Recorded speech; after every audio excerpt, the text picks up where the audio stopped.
చేనేత భరోసా పథకం క్రింద కార్మికులు అనుబంధ రంగాల్లో పనిచేసే కార్మికుల కోసం ప్రభుత్వం నూతన పథకాన్ని ప్రారంభించిందని రాష్ట్ర చేనేత నాయకులు సర్వేశం తెలిపారు. జాతీయ చేనేత దినోత్సవంను పురస్కరించుకుని కరీంనగర్ జిల్లా కేంద్రంలో భారీ ర్యాలీ నిర్వహించారు. అనంతరం కరీంనగర్ కలెక్టరేట్లో ఏర్పాటు చేసిన సమావేశంలో పలువురు జిల్లా అధికారులు ప్రముఖులు పాల్గొన్నారు. రాష్ట్ర ప్రభుత్వం నేతన్నలకు అనేక సదుపాయాలు కల్పిస్తున్న మరిన్ని పథకాలు కార్మికులకు అందాలని సూచించారు. భారతదేశంలో అసంఖ్యాకమైన ఉన్న ప్రజానీకము మరి గ్రామీణ ప్రాంతాల్లో ఉంటున్నారు. ముఖ్యంగా వ్యావసాయిక దేశమైన భారతదేశంలో రెండవ అతిపెద్ద పరిశ్రమగా ఈ టెక్స్టైల్ రంగం, చేనేత రంగం ఉన్నది. దీని మీద కోట్లాది ప్రజలు ఆధారపడి జీవిస్తూ ఉన్నారు. దాదాపు దేశవ్యాప్తంగా ప్రత్యేకంగా మరియు పరోక్షంగా 10 కోట్ల మంది ఈ నేత వృత్తి మీద ఆధారపడి జీవిస్తూ ఉన్నారు.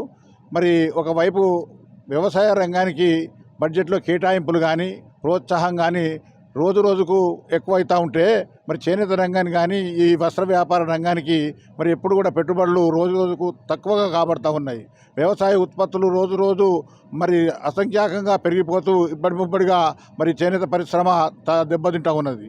వ్యవసాయ పరిశ్రమనేమో ముందుకు పోతూ ఉన్నది, చేనేత పరిశ్రమనేమో వెనుకపోతూ ఉన్నది. కాబట్టి దీనికి అంతటికీ కారణం ఏంటంటే వ్యవసాయ రంగానికి ఉన్నంత ప్రతిఫలము చేనేత రంగానికి, వస్త్ర రంగానికి ఏ ప్రభుత్వం, కేంద్ర ప్రభుత్వాలు కావచ్చు, రాష్ట్ర ప్రభుత్వాలు కావచ్చు, మరి చేయూతను అందించడంలో వైఫల్యం చెందుతూ ఉన్నాయి. దాని కారణంగానే ఈరోజు అనేక రకంగా ఆకలి చావులు, ఆత్మహత్యలు కూడా చాలా ప్రాంతాల్లో జరుగుతూ ఉన్నాయి.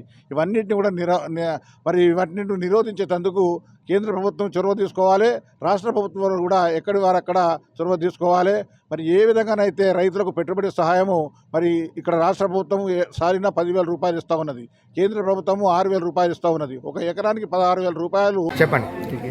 జిల్లా చేనేత జౌళి శాఖ అధికారిని విద్యాసాగర్ నా పేరు. ఈరోజు జాతీయ చేనేత దినోత్సవాన్ని పురస్కరించుకొని ఇలా కలెక్టరేట్ కాన్ఫరెన్స్ హాల్లో ఈరోజు దాదాపుగా 500 నుంచి 600 మంది చేనేత కార్మికుల కళాకారుల సమక్షంలో జాతీయ చేనేత ఉత్సవాలు జరపడం జరిగింది. ఇందుకు గాను ఔత్సాహికులైనటువంటి చేనేత కార్మికులు, తర్వాత కళాకారులందరినీ కూడా సన్మానించడం జరిగింది. గతంలో KLB అవార్డు పొందినటువంటి చేనేత కళాకారులను కూడా సన్మానించడం జరిగింది. అదేవిధంగా చేనేత సహకార సంఘాల నాన్ అఫీషియల్ కమిటీ వాళ్ళని అందరూ కూడా సన్మానించడం జరిగింది. అదేవిధంగా పిల్లలకు, స్కూల్ పిల్లలకు అందరికీ కూడా వ్యాసరచన, వ్యక్తిత్వ పోటీలు పెట్టి వాళ్ళకు కూడా పారితోషికంతో పాటు అన్నిచ్చి సర్టిఫికేట్ ఇచ్చి సన్మానించడం జరిగింది.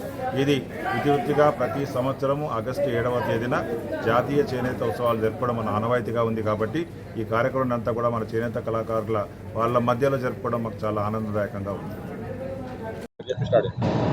మెతుకు సత్యం, కరీంనగర్ జిల్లా పద్మశాలి సంఘం అధ్యక్షుడు, తెలంగాణ రాష్ట్ర పద్మశాలి సంఘం గౌరవ అధ్యక్షులు. ఈరోజు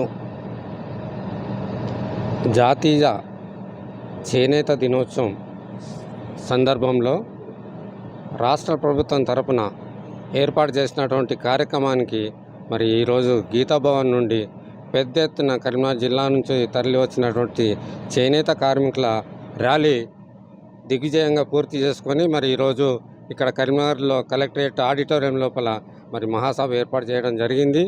ఈ సందర్భం లోపల గతంలో జరిగినటువంటి ఏదైతే ఉందో మరి ఈ ప్రభుత్వము, ఇప్పుడు వచ్చిన ప్రభుత్వము మరి చేనేత సహకార సంఘాలకు ఎన్నికలు నిర్వహించి మరి చేనేత సహకార సంఘాలను మంచి పొజిషన్గా తీసుకురావడానికి ఎన్నికల నిర్వహణ చేయాల్సిన అవసరం ఎంతైనా ఉందని చెప్పి తెలియజేస్తూ మరి ఇలాంటి కార్యక్రమం గతంలో ఏదైతే స్వాతంత్రం కంటే ముందు